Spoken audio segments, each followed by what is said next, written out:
Welcome back to A Fresh Story, the podcast where we have conversations about brave decisions to start over again. I'm Jenny. And I'm Olivia, and we're so glad you're here today.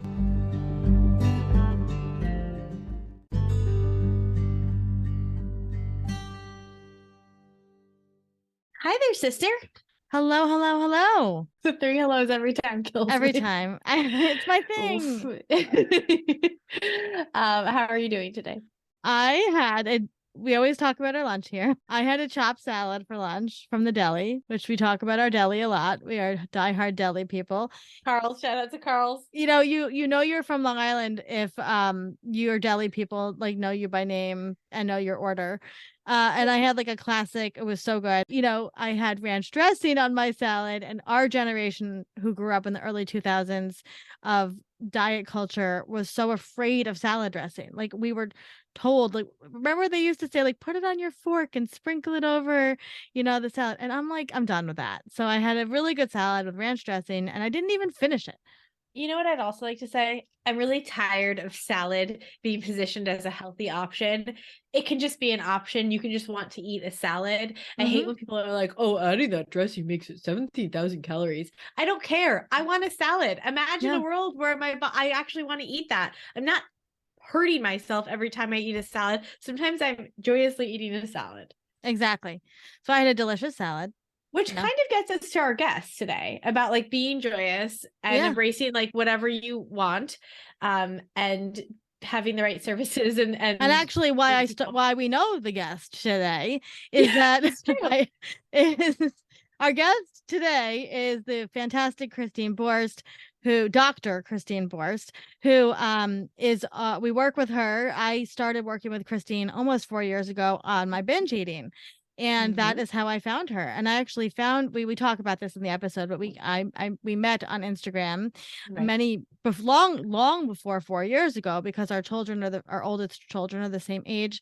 And I was desperate to find a community online, and she was a new mom at the same time I was. And and she is a professor, doctor, therapist, and coach. And at the time she was habit coaching, and that's how I met her to help with my binge eating.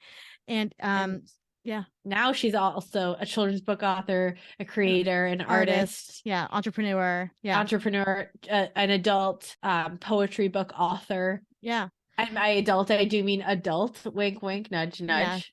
Yeah. It's a little naughty. And we adore her. She has changed both of our lives. And she, when you go to therapy, you don't know the therapist's story. No. And this was the first time we really dug into her personal journey and her fresh starts, and she made us both cry, even though we know the story of how she met her husband. It's one of the most beautiful meet cutes out there, and we both were tearing up listening to it yet again. Yeah, it was wonderful, and we're so excited to share it with you. So please remember to rate, review, and subscribe to A Fresh Story so that we can share more stories with the world. Enjoy Christine's episode. Let us know what you think.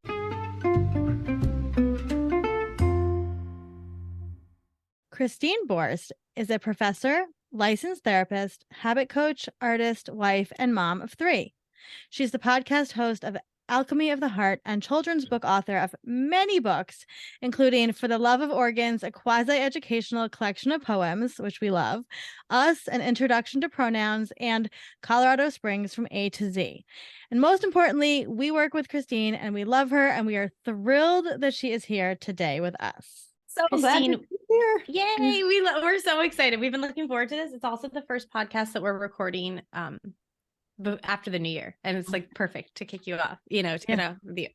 So we'd love for you to tell us, what's the story of your fresh start? Sure. So my first question is, which fresh start? You want my relationship fresh start or my career fresh start? I like how you turned it around. It's like a therapy session. I know. You're like, no, today you're talking. Whatever feels right for you. I mean, they kind of intersect, I think, a little bit, right? Yeah, they do. I guess we can start way back when. This feels like such an OG fresh start because it was so long ago. So I got married right after college, and over time I've tried to think through that and untangle that a lot, professionally and personally. And I I'm thinking, what on earth was a 22-year-old thinking getting married, right?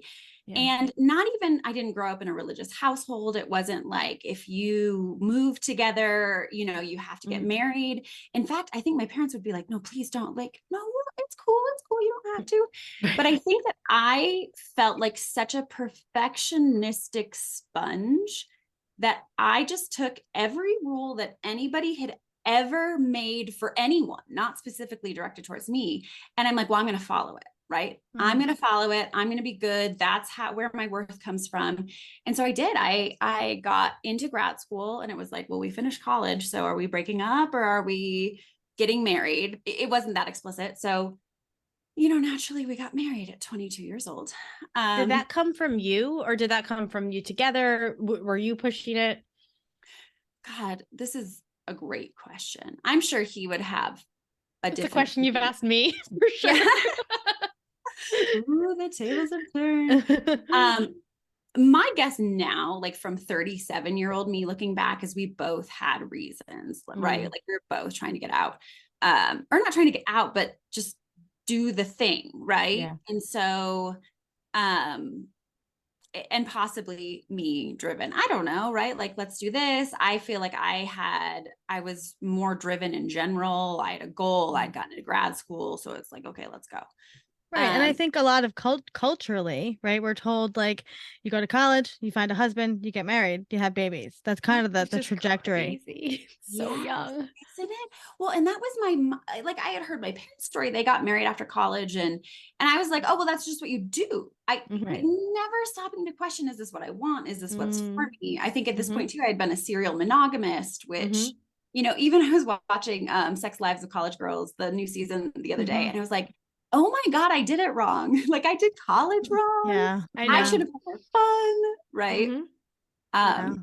I mean, it's fine. I have way more fun, I think, as a 37-year-old than I ever would as an 18-year-old. But I think, yeah, I just had all of these expectations for myself that I never even questioned or challenged or realized at that point in my life.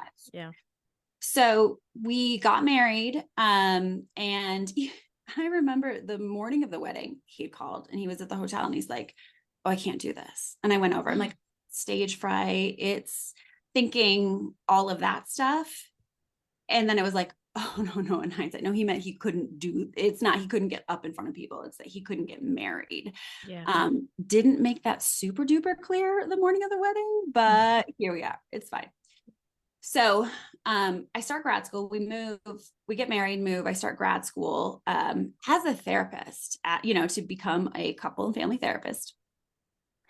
And a lot went down, I think. And I got to the point that I realized, okay, this is not what I thought it was going to be.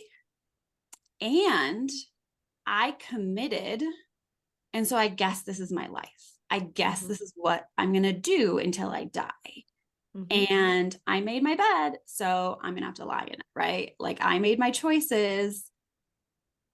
And that was my plan, guys. Like that, I was like, okay, I'm committing to this. And just slowly dying inside every day, right? Is that part of the perfectionism that you have too? Yeah, right. Because God forbid, I mean, I can't change my mind. You don't change your mind, Well, then you'd be a fool. Then people would say something. They think you were, Oh my God, right? And like, I kept thinking nobody in my family's ever been divorced. Like, I can't be the first. It just all of this stuff. And this is not coming from anywhere. Like nobody is sitting and telling me this.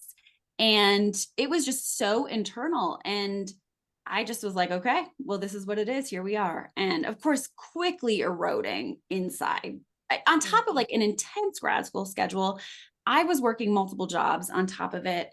It was insane. And I was fine with that. I said, well, okay, here we are. This is life. And I mean, I think a lot of stuff went down during that, I don't know, 18 months or something. Not even, you guys. You were so young. I mean, you were so young. My frontal lobe was not even developed. I was about to say. Right. And I'm just like, nope, The idea that you're an adult coming out of college is so insane. Like you're in high school, you have a curfew, you have this, that. Then you go to college, you're in this very protected environment. Most people, if you go away to college, you're in a dorm, you're living with your friends. It's completely false. It's not the real world. In the summers and the Christmas, you go home, you probably still have a curfew. There's still rules in your parents' house. And then you graduate and they're like, well, time to get married and have babies and get a job and where's your 401k? It's like, that's still a child. In every single way, it's still a child. Yes.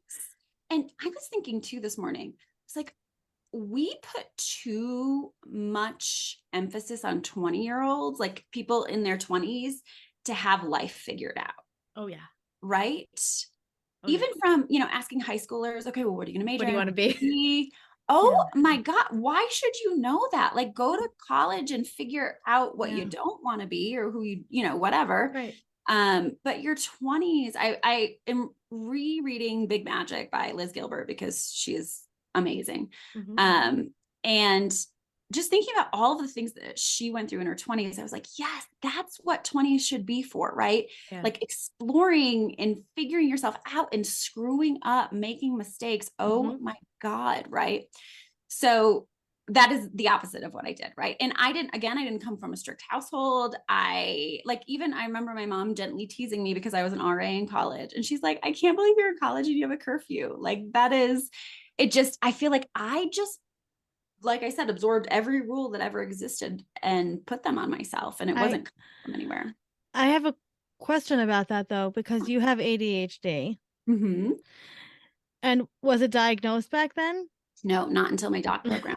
Right. So was there maybe a pull and push thing happening there where there was a intense hyperactivity of thoughts and goals, and so in order to control a little bit of the situation, the perfectionism tried to overcome the ADHD hyperactive thoughts? Oh, absolutely. And I think having undiagnosed ADHD and being fine, I'm smart, it's fine. Like I read social cues. I got through school, no problem. I had my little tricks. I would speak up first in a class discussion because then I'd get my points and wouldn't have to worry about tracking the conversation, right? Yep. Things like that. But then I would internalize all the shame. I right? did that too. Yeah. I would internalize it. Like, why can't I remember things, or why can't I follow the conversations like other people, or whatever? But I just, you just write it off as, okay, well, I suck and here it is. Even thinking, even as a therapist, I thought of ADHD as something that like hyperactive little boys had, and so getting diagnosed was a game changer, especially because there are times, obviously getting married at 22 feels a little bit like an impulsive decision. It's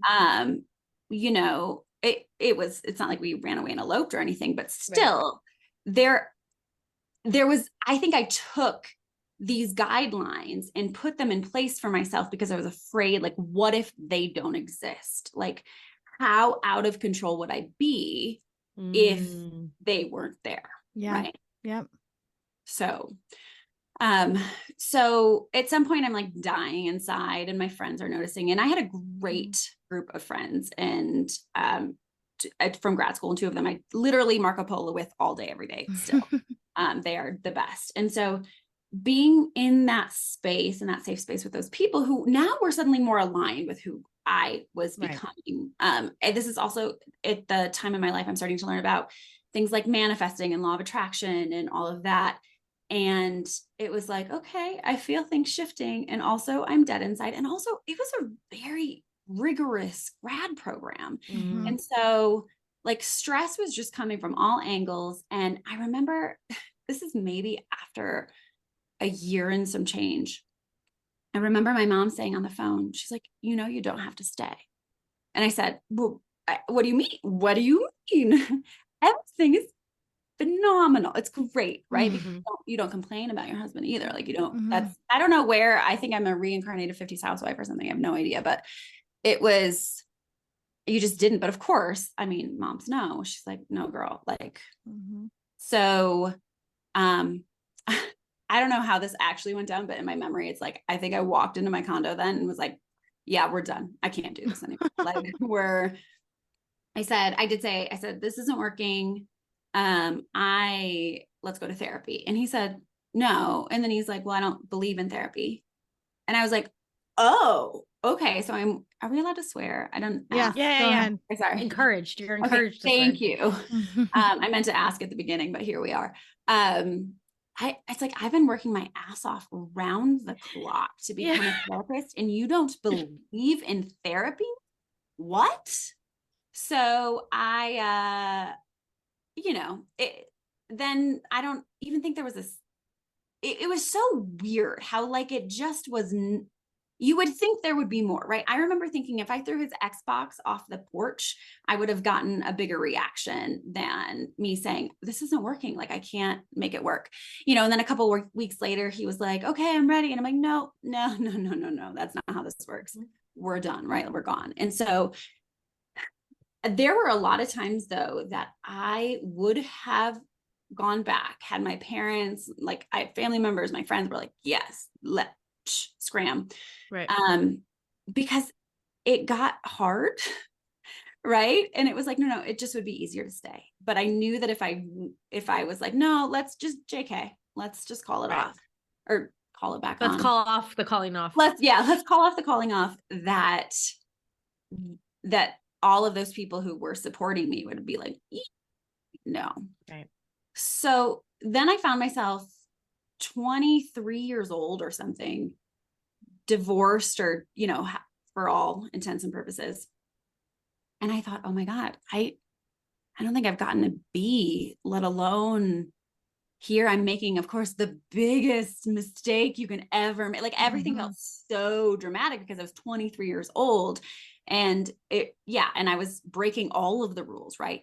And so that year, I had set in January, I set for myself that I wanted to try a new thing every month because you guys, I was so crippled by perfectionism that I didn't even try new things because I didn't know if I could be good at them or not. Right. And there were a lot of things in my life that I naturally was good at. And so I would just kind of go to those things as opposed to trying out anything new because it felt safer and I got the praise I needed, regardless of whether or not that filled my cup or not. Right. And so my challenge that year was every month I had to try something out of my comfort zone. And that challenge was life-changing and monumental. So that was January. And then I think that this all happened with the divorce and all that, like maybe February-ish. So that was the first for me for February. Get divorced. Even little things like karaoke. I never did karaoke.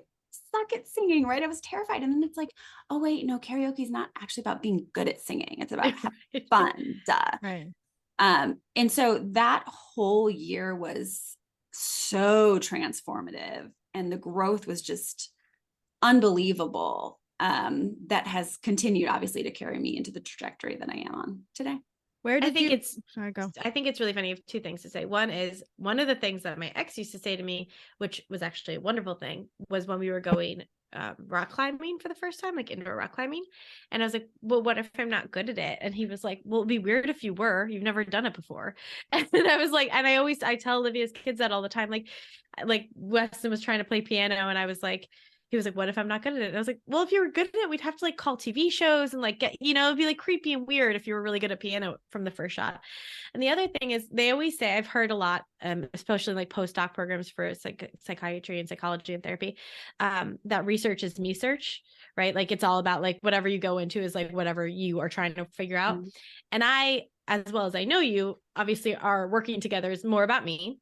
And so I don't know a lot of the story. And it's funny because I wonder, like, I think about when I was coming to you and it's so similar, I think, like in the way that you are and the way that you are. And I knew that we were similar. I knew that like you have the scientific mind and the creative mind. And that's something I also have. And that's an unusual combination. But the way that you're talking about it, the way you're talking about the failure, and I've never gotten a B in anything. And now I've failed this thing. And the idea of being like, well, this is the choice that I've made. And like, it's fine. I guess this is what people do. They live with their choices. And also that moment of being like, and I'm done. Like, and goodbye. Like, it's funny for me to listen, like thinking back through the work we've done together. You must have been sitting there like, you know, when I came to you the first time, I was like, I don't want you to tell me that I need to leave him. And you were like, I would never do that. I could never do that. It's not my place. It's not my, and, but you've just been like, just like watching. I'm like, I would never do that, but you'll be doing it real You'll be soon. doing So I think it'll be the good. first time I called you after I left him, you were like, I think that we can cancel this week. I have a feeling you're going to be okay. Yeah, I think you got it, girl. It's Yeah. fine. Yeah. So that cracks me up. So did you move out of your condo? What was like the next step there? So we lived together for a little while, which was awkward, which was fun though, because I just threw myself more into like all of the other things that I was doing, work and school, and I was hardly home anyways. And then eventually he moved out. My cousin was a lawyer in the state we were living in. So he just kind of, it was, you know, we didn't have kids. We had a dog, but I got custody. And, you know, it was easy peasy. And then things kind of unraveled. And suddenly I was free to try all of these things and not just free from the marriage, but free from this idea of who I was supposed to be, right? Because in my mind, I'm like, well, I already failed, air quote, failed at that. So holy shit, what do I want? Right? Who do I want to be? What do I want to do? Right? I can tell you, I've never stayed out later as many days in a row, like at bars with like all the stuff I never did when I was so busy being responsible and perfect. I was like, this is fun. Let's do this. This is crazy. And it's like, no, actually I'm a morning person. I don't want to go 4 a.m. What the heck am I thinking? But you have to try to see you, right? You got to like feel those boundaries out. Absolutely. And I felt all the boundaries out. It was a delightful time, right? It was so fun. No, and it was so oddly freeing that had nothing to do with the marriage, that had everything to do with the expectations I had for myself. Right. I was going to ask, like, how did going through a divorce, which is culturally one of the biggest failures, air quotes, right, that we say to people, and as this good girl from the time you were born, that must have shaken you to your core a little bit. You know what? It probably should have more. I think the initial, my own personal grief of mourning what I thought my life was going to be like. And I think I had always known I wanted to be a mom, that I wanted kids. And I think that was the biggest thing, because I thought, oh, well, I tried the marriage thing and it didn't work for me. So that's really sad, right? Because I really wanted all this. Again, I was 23 years old. I mean, could you think outside the box just a little bit here?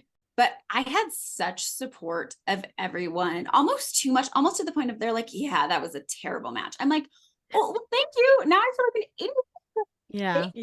Yeah.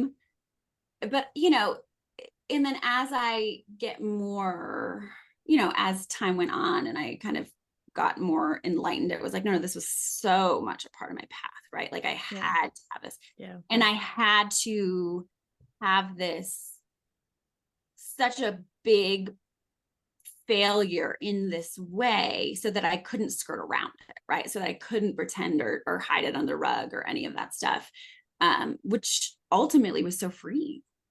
Yeah, I almost feel like that your shackles were released by this, right? It was like a genie getting the cuffs off, right? Yeah. I think that for us, like former good girls too, that so worry about what society thinks of us, whether we know it or don't know it. Like I thought I was like throwing my middle finger up to society the way I was living my life, but I was so concerned about what people thought of me. And I can tell you, like the day that I left my ex, I felt the same way. It was like, well, I guess I screwed up in like kind of the biggest way you can screw up, right? Like I ended an engagement. I kind of can't care what people think anymore. No. Like, you know, at this point, they're going to think what they're going to think. So I'm just going to keep riding that, because they've all already decided that I'm crazy, you know, and I'm just going to ride that out. And that's been such a big piece of just not caring what people think. Yeah. And it's constant. It's a constant process of reminding yourself not to care.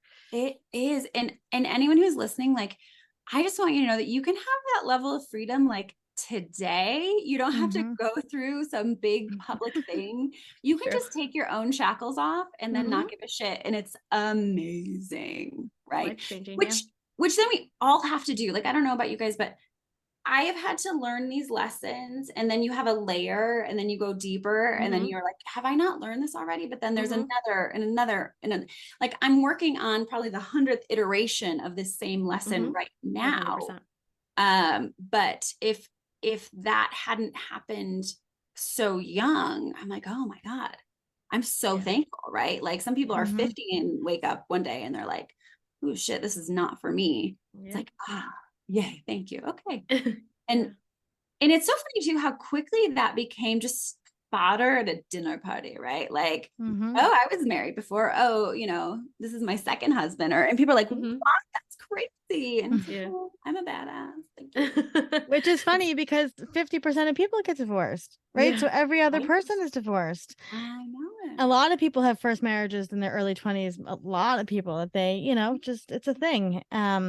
So you found yourself, what happened career-wise? You were finishing up your program. Yeah, so I finished up my master's program. I think then we get into when I met my current husband. I say current husband, but like my husband. There's no way to say that. Well, sorry, we'll see how he is today is the answer to that question. Day to day. You choose each other every day. Stories. Yeah.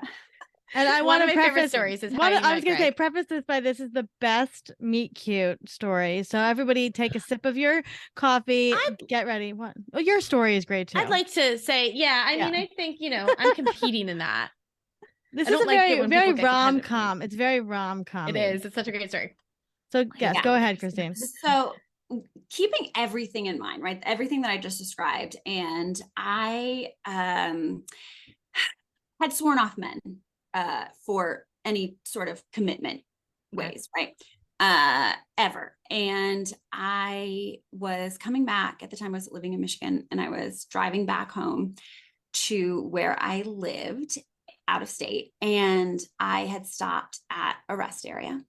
And it was funny because I got out of the car and there were these like people posing by the Indiana sign at the rest area, which I thought was hilarious because I'm like, what the heck are you doing?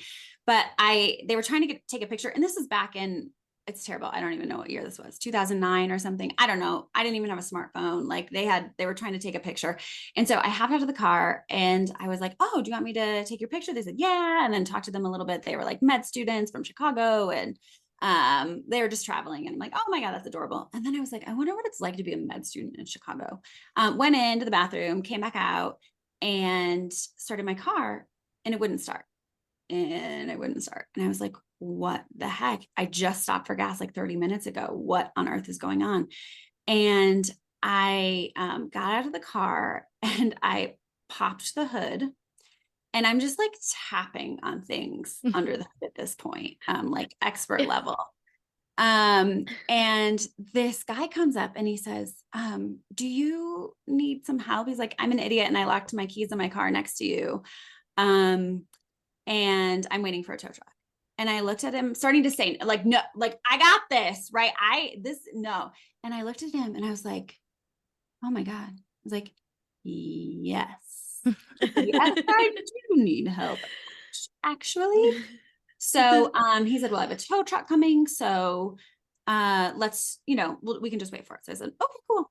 So we sat on the curb because our cars there was like a empty space in between our cars. So we sat there and started talking. And he happened to be a med student in Chicago.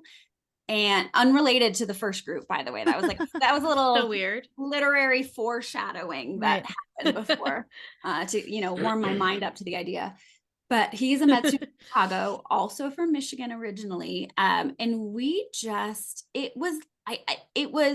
you haven't had this experience, it's hard to describe, but it's just like, oh, I know you, right? Like our souls. There you are. Each other.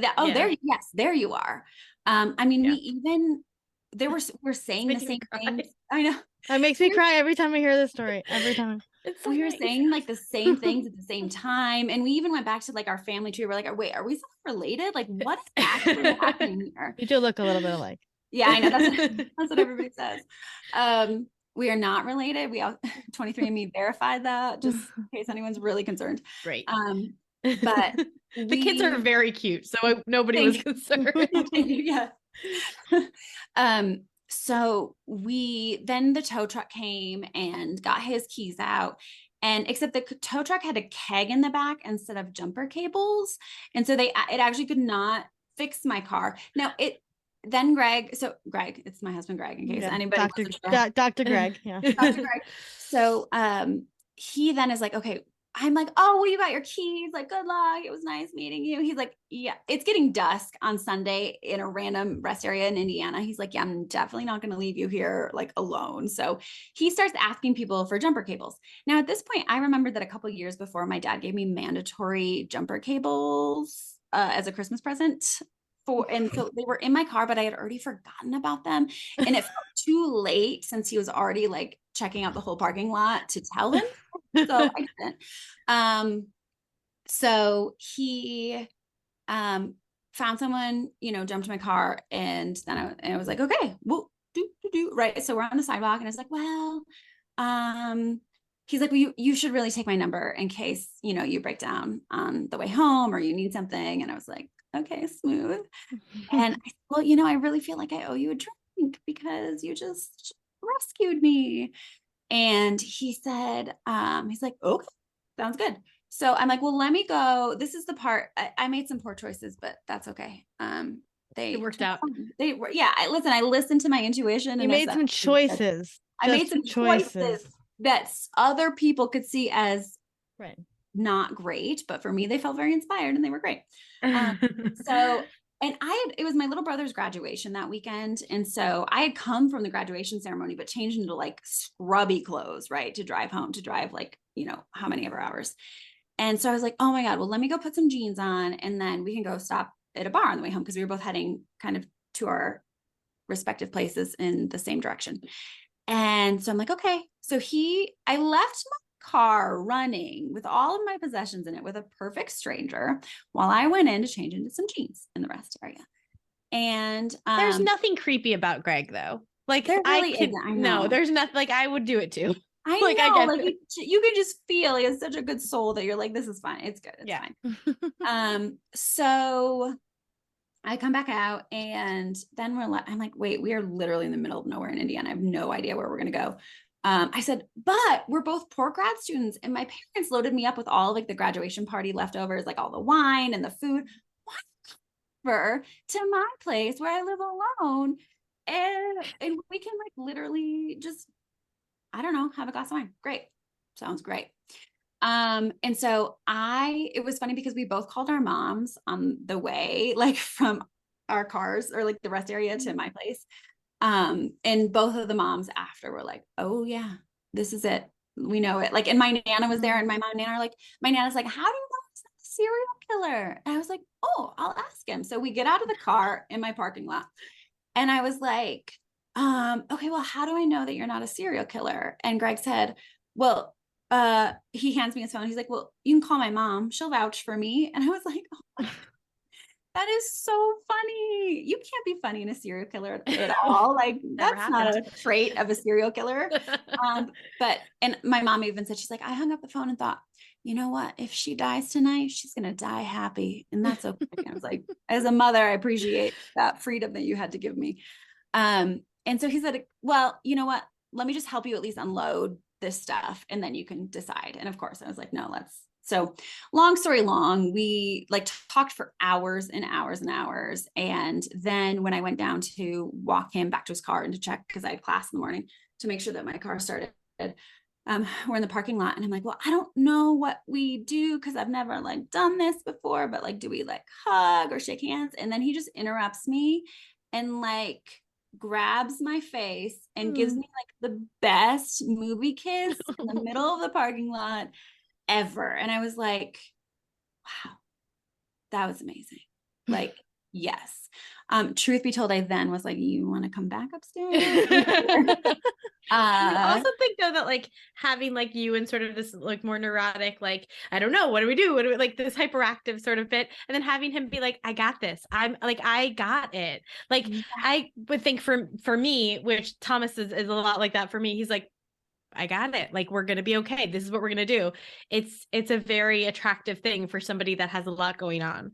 Yes. And for me to be able to be to have that neuroticism external as opposed to feeling like it was internal and I had to hide it, right? So for me to be able to be like, I'm awkward, I don't know what to do, but I'm not going to try to pretend like I'm not awkward. Right. This is it. And then for him to just be like, no, I'm reading the room, and he read the room, right? And so, yeah. And then he called me the next night, like it just was. And then I think we had spent. Then I would drive up to Chicago, and we spent every weekend together after that. And then eventually I moved up to Chicago too. And, you know, as fate happens, there was one PhD program I wanted to go to. And, oh, I should add that night at the rest area, the two places each of us wanted to live like separately, North Carolina and Colorado. And so which I didn't strike me as that weird, but I'm like, there are a lot of states. So the fact that we both from the Midwest have the same two states in different areas of the country, like that's weird. So I ended up getting into my PhD program in North Carolina. And this was a terrible time anyways. He was in his last year of med school, and I was in my last year of my master's program. And so he was starting the residency interviewing and all of that stuff. And he ended up matching for surgery residency at the same place that I was accepted for my PhD. So neither of us had to choose like who went where or be long distance. Kind of like you can't do long distance with a surgery resident, like, or at a PhD student. Like there's no way that would ever happen. So yeah, we both moved to North Carolina, and then he got his fellowship in Colorado, and that's where we will be forever because magical.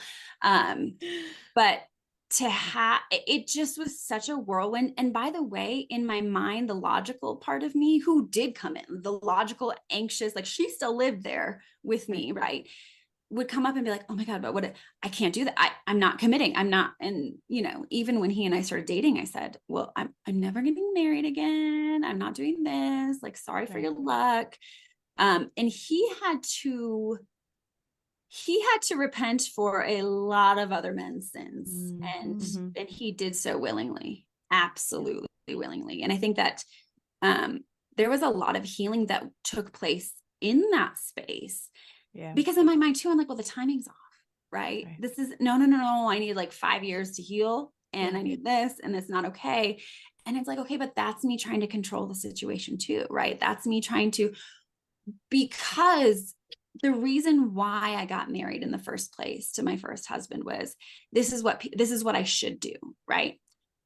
To date Greg when I did was breaking that, right? Because everybody in the world was like, is it too soon? You shouldn't do that. This is what the research says. And it's like, I mean, I can't not have, this is like a freight train worth of momentum here. So I guess I'm just surrendering.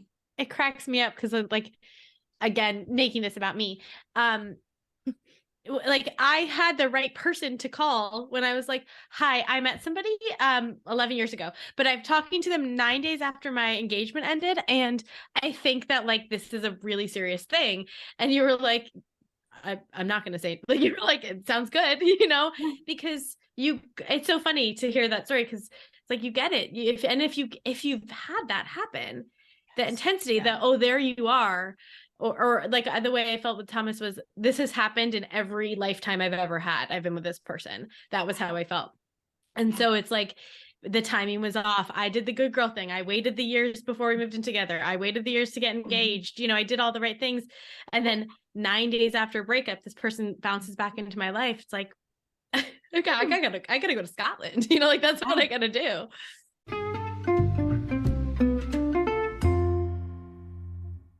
Yes, it's unbelievable. But think of the freedom that comes with that, right? When we break all of the rules because the rules were not made for us, right? I love that. Yeah. 100%. So you said something before I'm going to bring back. When I talk about you as somebody that changed my life and as a therapist, I tell people that you are incredibly spiritual and psychic, and that you know, I always remind people, when you look for a therapist, you have to match with them on so many levels, right? And so when I come to you and I said I had this psychic dream, or I had this moment, or I want to manifest something, you are right on board, right? Other therapists may not be. So talk to us a little bit about the manifestation journey that you had, because clearly you manifested all of these things, right? You manifested Greg, you manifested getting the residency and the program at the same place. This was not a coincidence that this stuff happened. And, you know, you've taught me a lot about manifestation, and you are a firm believer in manifestation. So I would love to hear kind of your thoughts on that and how your journey came to be around manifestation and spirituality. Yes, absolutely. So, I have a mom who's very, she's like closet witchy, because she has all these skills, but like grew up at a time that it wasn't normal, you know? So we would low key be like, oh, I had this like weird dream that, and then this happened, or like, oh, I think I had a spirit come to me, right? Or all of this stuff. And so, there's that piece, right? There's like this spiritual connection, and then there's actually like the more active manifesting. And so I think when I was in college, she had I think she read The Secret or something and was like, hey, check it out. And so we both were on that path together. And I think the manifesting and the psychic stuff kind of was interwoven for a while, and then kind of got put on the back burner whilst I was going through things, though it turns out she was actively manifesting situations for me, you know, to help maybe get me out of my current situation, or right, and all of that stuff. But that's a story for another day. But so I think that, and then finding people who felt like home for me, right? Like this soul tribe, this soul family, who, like the friends I mentioned from grad school, or other people. And so starting to low key dabble, but still it wasn't the time in my life, I think, to go full hog with it. And then, you know, my doc program, all that stuff got busy, blah, blah, blah. And it kind of falls by the wayside. And then it would cycle back up, and I'd be like, oh yeah, I can journal, or I can, and I'm trying to think, it's funny because I came across a journal from 2016 where it's like, I was ready. You could see like I could have blown the top off of everything with all of that back in 2016. And then I got pregnant again, and then I was sick again. And then it was like, oh no, it's not the time. Right. And it wasn't about the pregnancy. It wasn't about any of that stuff, but it was okay, look at her. She was there and she was right on the surface, but it wasn't time yet to come into this space. Right. So if we fast forward, after I graduated from my doc program, I worked in North Carolina, and then we moved to Colorado. And that's when I got a job as a professor. And of course I just found out I was pregnant with my third kid. Greg was in fellowship. We were poor as shit, living in Denver, suddenly, you know, not paying North Carolina childcare prices, but, you know, Colorado childcare prices, being the primary wage earner and the primary caregiver to two little kids who were like less than a year and 3 years old. It was insane. Right. So the stress was so high, and we were just getting by, and trying to make it work. And then, I got this job that was, I was a professor, and I was like, oh, I love it. Cause I had done adjunct before, and it was like, this is it. I love it. And it was remote. So I could still, you know, I could be flexible with the kids, and dream job. Right. And then I found out I was pregnant like 2 months after, or like probably weeks after accepting the job, which was hilarious.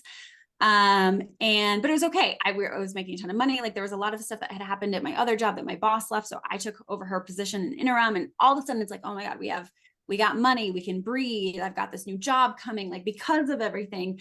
Great. And so that was for a couple of years, and then, or maybe, I don't know, a year or two. And then we moved again. And then it was like, okay, this no longer serves me. And it was that same idea again. It's like, Christine, what are you doing? It's been 2 years. Like, and the self-conscious stuff of, am I being impulsive? Am I being reckless? Should I see this out? Should I stick this out? And, at that time, Greg now was an attending trauma surgeon. So it was like, well, I could quit and just figure out what I wanted to do. But part of me is like, well, no. Who am I? Who would I be if I left my job? Because I have a PhD and I'm a professor, and I like that when I go to conferences with you, for example, and, other dickhead surgeons are like, oh, you stay at home, Mrs. Borst. And I'm like, fuck you, dude. Am I allowed to say that? You're good. Sorry. It's also my favorite, but it was like, okay, like I'm a professor and blah, blah, blah, blah, blah. And a doctor. Yeah. Dr. Borst. Yeah. Yeah. And that's Dr. Borst to you. Okay. So, and so I feel like there's a lot of power and safety, especially in the realm with other men about that, right? Because they are so quick. I think even being a surgeon's wife, people are really quick to write you off as a real housewife. Right. Exactly. Which is fine. Like if that's somebody's path, I love that. It's because it takes a lot to support that surgeon going through. So it makes sense that somebody would have to kind of be home and doing all that stuff. And it just speaks to your power and Greg's, power too, of like the way that you guys come together, that you were both going through these rigorous programs. You're both doing these things. There wasn't somebody that was like the support person at home, though I know, sometimes it ends up falling to the woman anyway, but. Right. No, I would love a support person. Like could we get somebody else in this mix, please? That'd be great. But I always said I wanted a wife.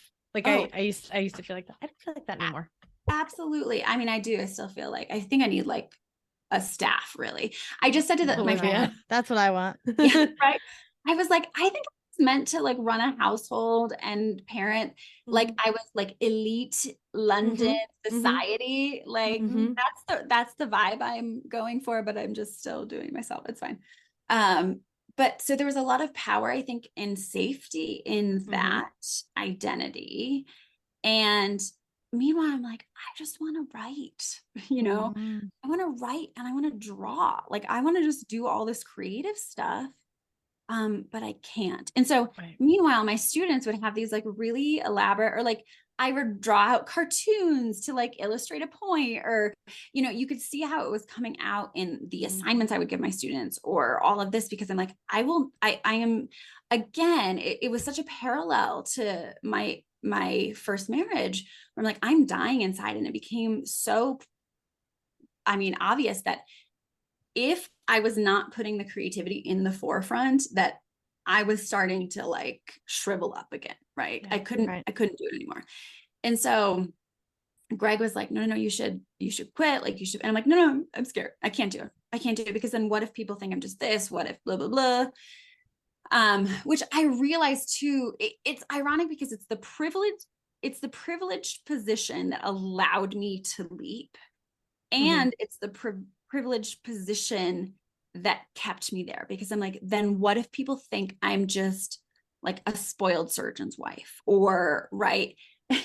and talk about manifesting. It's like, yes, but what if you were given this situation in order to make the leap easy, right? In order to have this, because it's not like we didn't struggle for most of our marriage, financially and with resources and all of that stuff. But there was still that idea of like, well, I haven't earned it, right? I need to work hard. I need to suffer greatly so that my dream can take off. And there was clearly a lot of work that I had to do with that. and the energy, and what energy am I aligning with? The energy of like, I have to, if I'm not suffering or if I'm not miserable, then I'm not working hard enough. Right. I went on a Monday afternoon. I had a really flexible schedule, and I met a friend to see Little Women, like the iteration of Little Women. This was ironically back in January 2020, if anyone remembers 2020. And there's something about Little Women, which had always been such a precious story since I was a kid. And like watching Jo and everything she went through. And I was like, I left that movie sobbing, and I was like, I have to quit my job like today. So I emailed my boss, who's a friend, and I said, I need to, can we meet? And I knew that if I didn't say why I wanted to meet in the email, that I would actually, like with the divorce, right? If people weren't holding me Right. accountable, I would be like, no, just kidding, just kidding. So I said, because I need to quit, but I want to talk to you about it. And so she's like, okay, like the semester was supposed to start in a week or something. And I'm like, no, end of the semester, it's fine. But anywho, so I went home and I think I quit before I told Greg. I was like, he's like, yeah, I've kind of been saying that for a while, but no, it's fine. I'm like, I just did it. Oh my God. And that was that. You'd think, I mean, I'd like to say I was, really feeling my fresh start, really into this, but just like the first time I was like, I don't know what I'm doing. Like, oh my God. And back and forth. And who am I? And then COVID hit. And it was like, and this is where I think the alignment of everything comes in, right? The more we get in alignment with our authentic selves, with our true selves, with what feels right to us, despite these external rules that we feel apply to us, the easier it is to manifest the things that you're meant for. And when COVID hit, I ended up on a whim writing a book for my kids that I shared with a couple people, like on a PDF. And I mean, this is literally week 1, I think. And it was mind blowing because it went everywhere. I mean, it went all around the world, and just the PDF, and I was free, obviously. I'm like, this is just, oh my God, what the hell is going on? Everybody needs this. Or everybody, my kids need to understand if this is helpful for anybody else. And it just kept getting shared. I mean, there were like schools in India that reached out that said, could we use this as part of our curriculum? Or it was just beyond my wildest dreams, because in January, it was my dirty little secret that I wanted to write and illustrate children's books, right? Like that's what I was so afraid of the world finding out, right? Yeah. Like what is this, like, PhD therapist have any business doing writing and illustrating children's books, right? Right. I couldn't figure out in my mind how it all would intersect. And that is, I think, the beauty of manifestation and things like law of attraction and vibration, is that the how is none of our business. Yeah. All our responsibility is to figure out what feels good to me and what feels in alignment with me. And can I trust that? And then it's like, that's where the universe has the way things have played out, when I can just get in alignment and trust, it's like, those stories are so much cooler than anything I ever would have written out for myself. Right. Yeah. Right. And so a publisher reached out and asked if they could publish my book. And so, long story long, my first children's book was published before I even had left, before the semester was even done, before I had even finished out the last semester. 5 stars on Amazon. I just looked. Thank you. We'll link it in the show notes. Yeah. Thank you. It was translated into multiple languages, like in Same. YouTube, and some of it's just hard to track and I forget about it. But then it's like, oh my God, if that's not the universe saying, okay, you're good. I don't know. And it was really helpful in times where I was concerned about my, like, who am I and what do I do? And, blah, blah. So I think that then opened up, it was like time, because if you're in your creativity, you're in your feminine energy, you're in your receiving. And now it's like the universe was like, all right, full till. I started working with Ginny Gain, who is just an amazing person. She's a law of attraction coach, and had met so much growth, leaps and bounds in my understanding of even manifestation being so much more than just, this is what I want, but like, am I in vibration? Am I living my truth? Am I unpacking these beliefs that I have not even been realizing I'm holding myself to, right? To get in alignment with what's for me. And we've done a lot of Eckhart Tolle stuff. It gets really deep. And I think that my word for 2022 was magic. And it blew my mind. I think that there were a lot of things trainings that came into my path where I realized, this was back in 2021, I realized that I thought the things that I do or see or know were just what most people do or see or know, if that makes sense. Yeah. Because by the way, with the creative career, and this is all Olivia, like I started seeing clients, which I hadn't seen clients for forever since grad school, but it felt so different when you and I were working. I mean, that was so monumental. Like you were, and you know this, like you have been so monumental in my story. And for us to work together, and it's like, oh my God, is this what it's like when you get to find clients who are in alignment with you and not just randomly assigned at like a clinic, right? And so, you know, you would refer people, and that's how I met Jenny. And it's like a lot of people. Yeah. We call it the cult of Christine. Yeah. Oh my God. Somebody said to me once, they were like, you're so generous to share your therapist or your coach with your friends.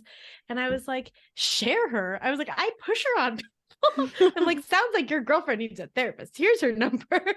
It's like, yeah, every month it's like, Olivia sent me, Jenny sent me. I'm like, yeah, I love it. You guys are my. Well, because the people in our universe I'm not gonna microphone, are aligned with us. And like, so it makes sense that they would be aligned with you.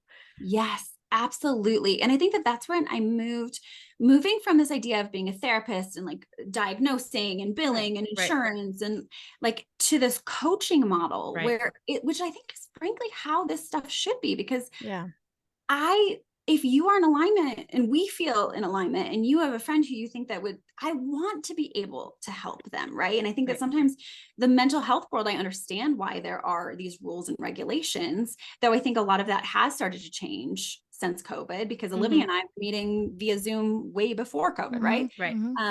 And so I think it's evolving, but the point is like, there are people who don't have active diagnosis. Okay. So you're anxious, you're depressed. Yeah. But are you in alignment with your true self? No, of course you're depressed. You're dying inside, right? And so I love, I love the freedom of the coaching model, because that allows me to then attract clients who really feel great for me, or it's like, yes. Or like, you know, the irony of, oh, well, I was just going through that too last week. So let me share what I learned. And so I think with that, when I did the training, I did like a psychic workshop and was realizing all of these things that I could actually do. And I'm like, oh, I think that's what I'm doing more than therapy, right? Yes, I have my therapy theories and I have all of that stuff. And God knows 10 years of higher education that, you know, supports the tools that I use. But also I think I'm straight up just getting deep intuitive hits and reading your mind on where we need to go. Yeah. And I'll tell you, as your client, that's way scarier sometimes. No, I mean, you know, when you look at me and you're like, I can feel, and you know, one time you said to me something like, I can feel my right hand is numb and you're not writing enough and blah, blah, blah. And I'm like, damn it, I can't escape this, you know, like, so, or the yawning, you know, because my energy was stagnant. So, you know, and it's funny because I look at you and I feel like I've been on your journey with you because I came to you when you were still a professor, and watching you explode into this huge vibration of this creative artist entrepreneur, I'm like trying to remember who you were back then. And I'm like, who was that? Wasn't even the same person. Like it was truly, I mean, you've written so many children's books. You have now developed an entire creative company, you know, and you're still seeing clients. And, you know, it's so funny because on the flip side, everybody that you've brought into our orbit has also been completely in alignment. And I think that goes back to the idea of the coven, right? The idea that like, you know, and I didn't realize until, like you said, it was happening, that when you surround yourself with people who are of the same vibration with you, it is magic. And you don't realize it until you feel it. And that's a very hard thing to explain to people. It is. And you know what? I think that people know when they feel what it feels like when they don't have it.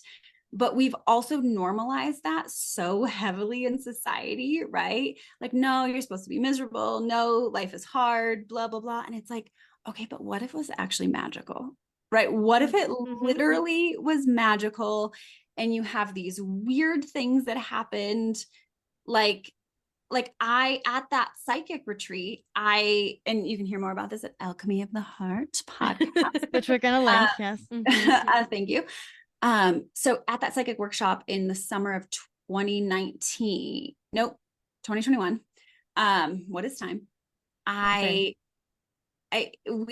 is where I'm realizing, okay, oh my God, I'm actually reading the shit out of people and all of this stuff. And I could do this. And I had no idea.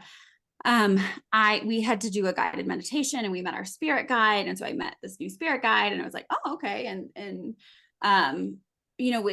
he handed me to think, all this stuff. It was so weird and symbolic, but I was like, okay, whatever. So he became my spirit guide. And when I would meditate, like I'd see him in meditation. This is probably really weird for people who are like, what the hell? But okay, I think most of our audience is on board with that. Okay. And if not, it is way more fun in this area. So you should probably just jump ship. Yeah, join. Yep. Come on. And like, so I have these months of notes and symbols and all this stuff, which as the social scientist in me kind of loves it in hindsight, because it's like, oh my God, I'm not data. Right. Yeah.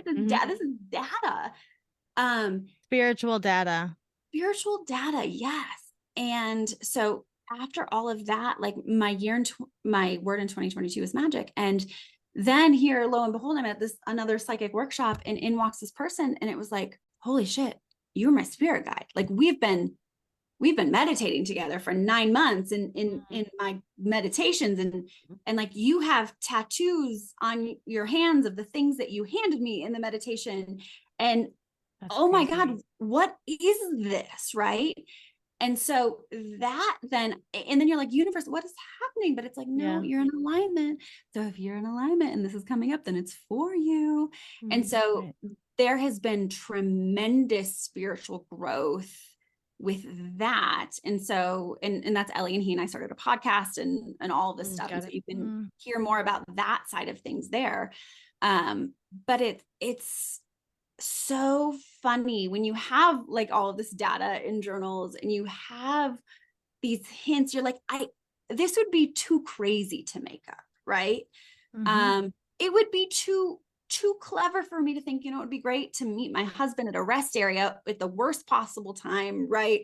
And that was pure magic, right? And so or getting married at a young age and divorced, but that actually being the best gift that I was ever given, because it put me on this trajectory of who I actually am. Yeah. And I guess that's life. That's where I'm at right now.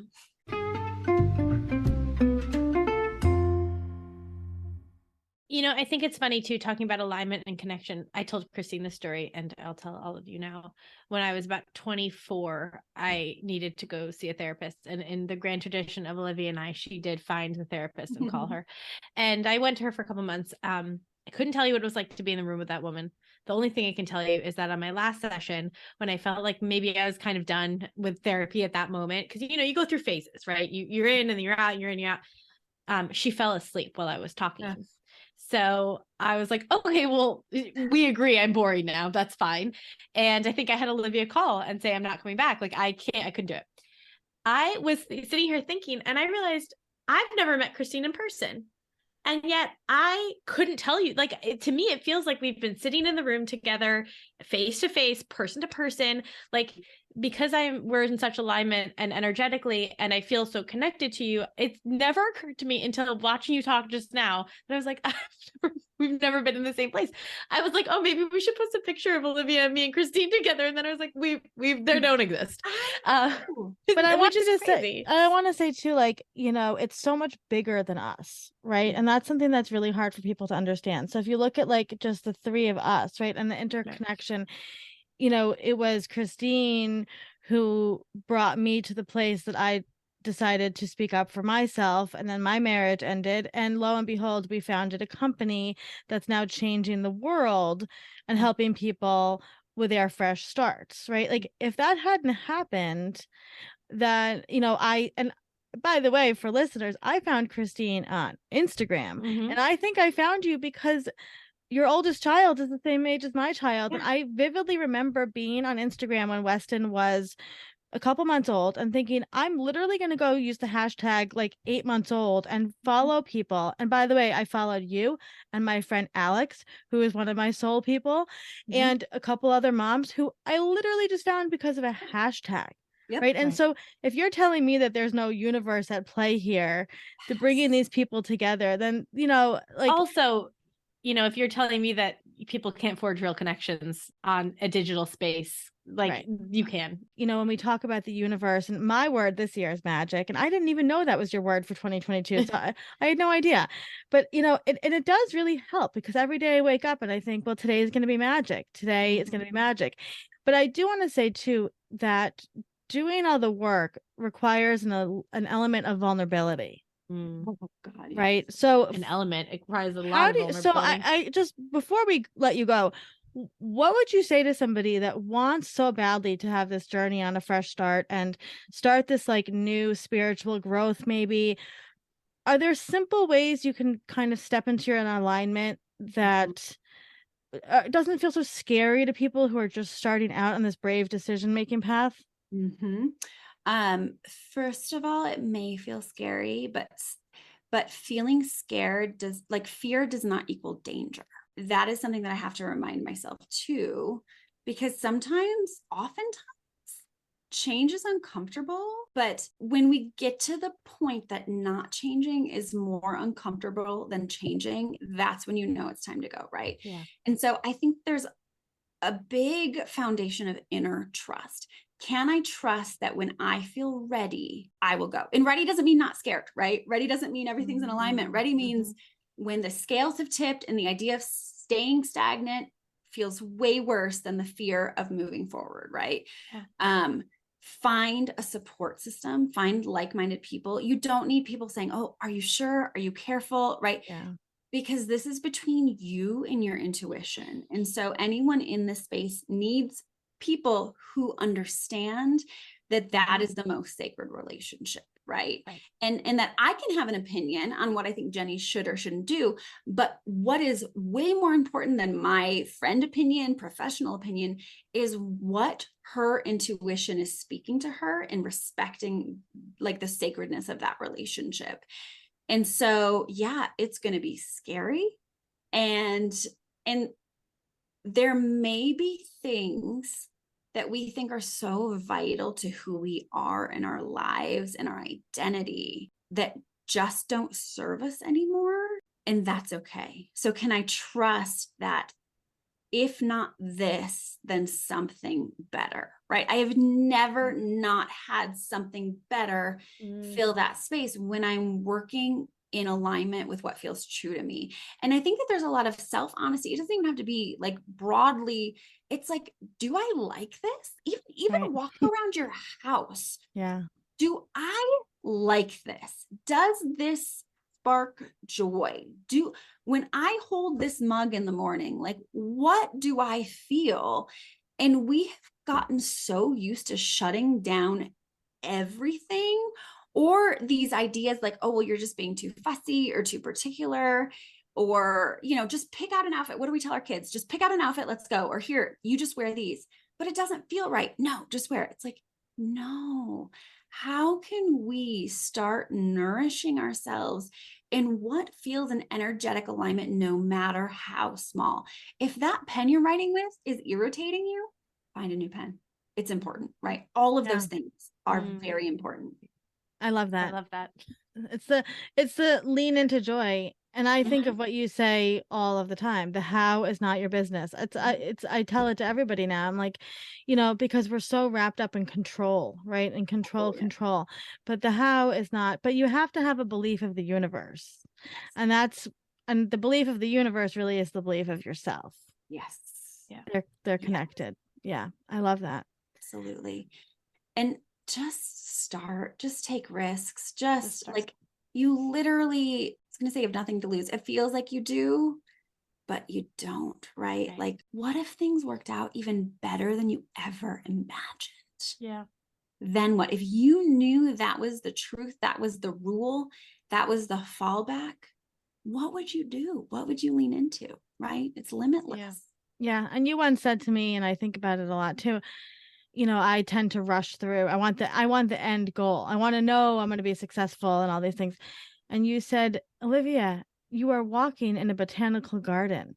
Would you ignore all the beautiful flowers on the pathways that you're walking to just get to the end of the garden because it's the end of the place? And I think about that all of the time because there's so much magic in every day. And we are so committed sometimes to shutting our eyes and just getting to that end point, making the money and getting the next level of the house and this, that. But there's so much when we actually can stop and look at the universe from that other perspective. Yes. And like that, I love that because it is like, are you looking for the magic in every day? And are you suspending your logical mind? Because like, God bless her, but sometimes she does not belong at the table. Like analysis and logic, and forget that. Yep. What if we were able to look at life through this lens of like this childlike lens or this whimsical lens or this magical lens? How would that change things, right? Yeah. What if there's no such thing as coincidence? What if it was magic, right? I love that. And I'm not saying I do this all the time. Like I get stressed, things happen, and I have to relearn this too. And then it's like I put that lens back on when I relax back into myself, and it's like, oh my God, it feels like home. Yeah, I love that. So before we go, we have a question we ask our guests, which is, what is the best last thing you ate? Greg and I went to Italy for 2.5 weeks in yeah, we followed your whole journey. We were jealous. Yeah, in August/September. And I don't think I've been satisfied by food since then. Christine had a romantic relationship with a sandwich in Italy. You can see the reel on Instagram. My Instagram it's real hot. No, that sandwich probably, that was like the last day. And it was so good. Like food to me is so functional usually, which is kind of sad, but I'm just like, well, you've got 3 little kids. Yeah. I'm like, I got, that's the artist lifestyle. Like, I just want to dig back into this project. Who cares about food? But Italy helped me slow down and appreciate the nourishment that really good food can give you. Yeah. I do want to say before we close off with Christine, speaking of her and Greg's trip to Italy, I know that no relationship is perfect or is anything what you see on Instagram. I'm very aware of that. But I also know that for both me and Olivia, seeing the way that you and Greg are together and just kind of like the ongoing obsession you have with each other was very inspiring. Because I had never been loved like that. I had never had a love like that. And it definitely was one of those things where you look around when you're in another relationship, you're like, oh, that's available. That's an option. And I went, with lots of help from Christine. We talked about the conversation in my episode where I went to my ex and I was like, okay, I want to have a baby at this date. And he gave me the weakest yes ever. That was because of my work with Christine. Like we were talking, Christine and I sort of came up with a plan, and then I left. I shut her down. I went to go have the conversation with him, and then I called her back. Like that was all Christine. So much of where I've been able to get to was because of my working with Christine, and so much of my being able to go into my relationship with Thomas in a very different way than I would have, and be able to work with him and create this sort of observant self of myself is because I knew that there were better things out there because yours and other relationships that I saw, but it's honestly so rare to see a relationship like that. Yeah. Often when we see it on social media, you can sort of tell it's forced, right. Or like for the social media, but with you and Greg, it's so sort of like constant and passive. Do you know what I mean? Like you can't pretend it's not there. And it's playful, but like, and when you see pictures of them, you're like, those two are like obsessed with each other. And it's amazing because you don't get to see it a lot. And, it allowed me to go find my person that I'm completely obsessed with and who's completely obsessed with me, and like find a love that I just never even knew was a thing that was on the shelf that I could buy, and going, like the idea of going on a trip to Italy with somebody for 2 weeks was not something that I would have like an attractive idea before.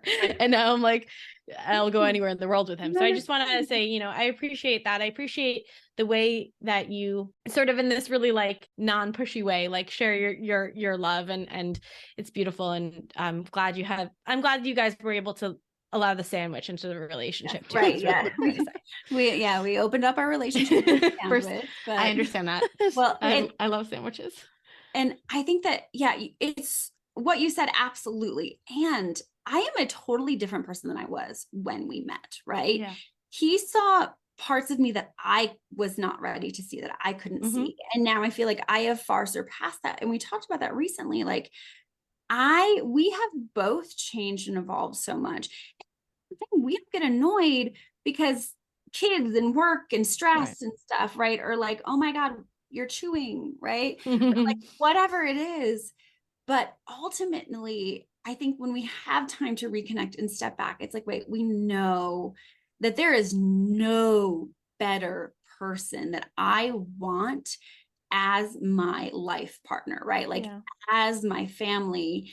There is literally no one who would be better for me in that space. Yeah. And then it's like, okay, so we've got lots of growth and changes, and that's terrifying sometimes, but what do we know to be true about us, right? About this connection that we have that is so otherworldly too, right? Like, so it's complex, and then sometimes shit hits the fan, but you're like, okay, we got this, we're in this together. But I also think too, from a single person's perspective, that I lost all faith, and I'm still working on this, but I lost all faith that men could even like women. Right? I lost all faith that men could even want to be near a woman or enjoy taking a photograph with a woman or enjoy sex with a woman, any of that. Right.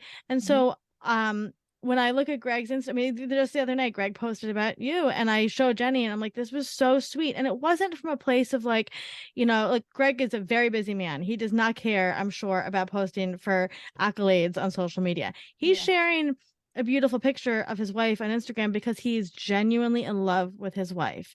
And that level of vulnerability, and also, again, going back to not giving a shit what other people think, is such a refreshing thing. So for the single people listening, and for me, who's still working on this, who came out of a really not healthy relationship, there are men who really do love the women that they are with. And I think you have to see that to believe it, because otherwise you truly do not believe it. But it just major thank you to being vulnerable and honest with your relationship, because it is healing people in a way that you didn't intend. So, sandwich aside, but because it's in alignment and it's your truth and you're just living it. And that's the reality, right? When you are living and it goes for you too, Olivia, like you are living in alignment and your truth, and you are inspiring people as well. It's a different kind of thing, but when you are like living your truth, it's just going to be good. It's good for you. It's good for the universe. Yes. Yeah. And even when you can't figure out what that looks like, right? Like there's been a ton of stuff in the last year that it's like, what does this even mean? Like, how do I make sense of everything? And to be in a marriage with someone that you're like, no, we can both live our truths and evolve as a couple into that truth, because we know that we're in alignment. We know that our paths are still going to be connected. Yeah. Safety in that, right? Well, and you respect each other very much. That's a big piece of this. I just got goosebumps when you said that. I think that may be the most important thing, because I respect, even if I don't like it, I'm like, I want 5 more puppies. Why can't we get them? Right. Or, like same for me. I do some real crazy stuff, you guys. And he's just like, yeah, no, I get that. Right. Because ultimately I trust him to make the best decision for him and for us. And he trusts me. There's not like this parenting, are you capable? No, I know he is capable as shit. And that's all I need to know. Right. Yeah. I love that. Yeah. Trust is huge. So, what is next for you? What's coming up this year for Christine? What can we support you in? Well, I just released a new book, which is my word of this year. I'm looking at the link because you know that I love that I don't know the name of it. My word for this year is wild. And for me, that's connecting with my inner authentic self, right? Like not the domesticated version who I think I should be for the world, but like, who am I actually? And that's terrifying, by the way. If I thought magic was scary, wild, it's going to be a bold year, right? Because I need to be true to myself above all others. And by the way, when we're true to ourselves above all others, those who are meant for us in the relationships and the family and all of that, like they come and they are better for it, right? Yeah. But I just released a book called Atrocious Love, a book of poetry for gently disturbed romantics, and you can get that on Amazon. it's filthy, guys. It's pure filth. And I adore that. I just read about like the spiritual in the book, Women Who Run with the Wolves, which is an amazing book, by the way. I just read the chapter about, you know, even sexual humor. There's something really spiritual about that and humor. And I'm like, you know, my inner wild, she is a dirty girl. And we are talking about it, right? And like ridiculous and goofy. And even like some of the organ art that I have a lot of like penis puns and all that, and those sell out like crazy around here. And so it's like, okay, what if I could just be my inner wild? And if this sounds funny or humorous or sexy or hot or whatever, like, let's go there, right? Like, let's write that poetry and publish it. And I know, it's some of it I'm like, oh, that's dark. I went to some dark places, and I'm here for that too. So I think there's just going to be a lot more of that. I think that people are going to see more of my work be more in alignment with who I authentically am this year. Well, thank you so much for being here. As always, we are obsessed with you, and we're so proud of your journey and the way you inspire people. And, you know, we wouldn't be here literally without you. No. Oh my God. You guys know I could cry thinking about you too. Like, oh my God. We both wouldn't be here in our childhood home. Building a startup. No. Yeah. No. So thank you for your vulnerability and your honesty and being your authentic self, because you are, you know, truly the embodiment of a fresh start journey. Seriously. And all of the magic that can come from it, which is a fresh start journey should be full of a lot of magic. And we're just super honored that you've been here today sharing it. Thank you. I love you guys so much. I'm so proud of you. And thank you so much for having me. We won therapy. Yes.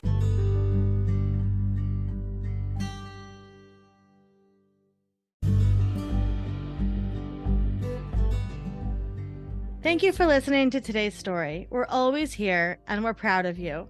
Until next time, brave one. A Fresh Story is brought to you by Fresh Starts Registry, the first and only platform for everything you need to start again. You can read the show notes and learn more about today's episode at freshstartsregistry.com/podcast.